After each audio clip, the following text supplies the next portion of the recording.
In every town, the first legitimate business, there were numerous other businesses, but the first legitimate business was a blacksmith shop.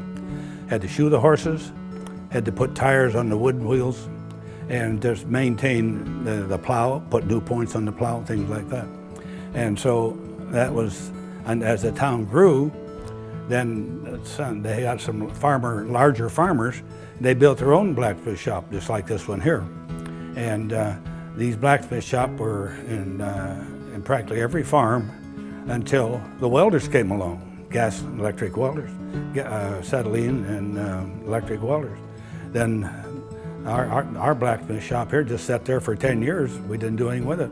Finally, we just tore it down, moved it down here. The old blacksmith shop had a pump handle that you used to heat, to force the air through the coal, make it burn. A good blacksmith could, if you could dream of it, he could make it. We had a great one here in Hudson for many years, or La Valley. You may not remember him, you remember his son Dante, who played football for the Browns in Ohio State.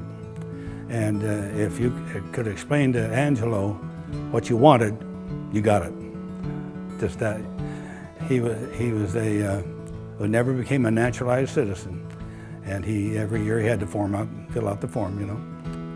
But that's, most of the blacksmiths I knew in the area had some kind of Italian background. They just seemed to be the emphasis for being a good blacksmith. You had to have either come from Italy or be trained by an Italian. We didn't have shoes on our horses because we didn't use them on the road. But we had all kinds of equipment that needed to be maintained. And you broke an axle on something, you brought it in, laid it across the fire, heated it, welded it back together.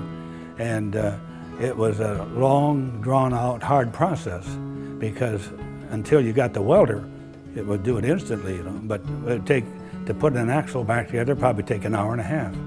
Time you heat it and beat it and weld it together. So it was it was a stage of agriculture, a stage of our development from doing everything by hand to the blacksmith shop, manufacturing thing, and then the electric welder, the gas welders came in and simplified the whole process. You don't even think about it, you do it, you know. You have a business and you need something, you either have somebody do it or you do it yourself. We had just a decent sized farming operation there, and if we had hired somebody to repair our equipment, I wouldn't have been in business. I had to do it myself. It's just one of those things, an economic factor. That's the reason it took so long. You had to light the fire, get it going, then you had to pump the handle and get it white hot, and then and you had to watch, be very careful how you heated it. If you heated it too much, it'd melt. If you didn't heat it enough, it wouldn't fuse. So it took some talent, which I didn't have. That's the reason I'm glad as soon as the electric welders and the acetylene gas came in, why I converted. If you've never been around, it's fascinating to watch a blacksmith work because of his talent. And the blacksmith shop usually made tools, hoes, things like that. They had their big business years ago, many 100 years ago, was putting new points on plows that you plowed with. And like I said, if you could dream it, they could do it. That's just the way they were. You see so much iron railing now, which is welded together.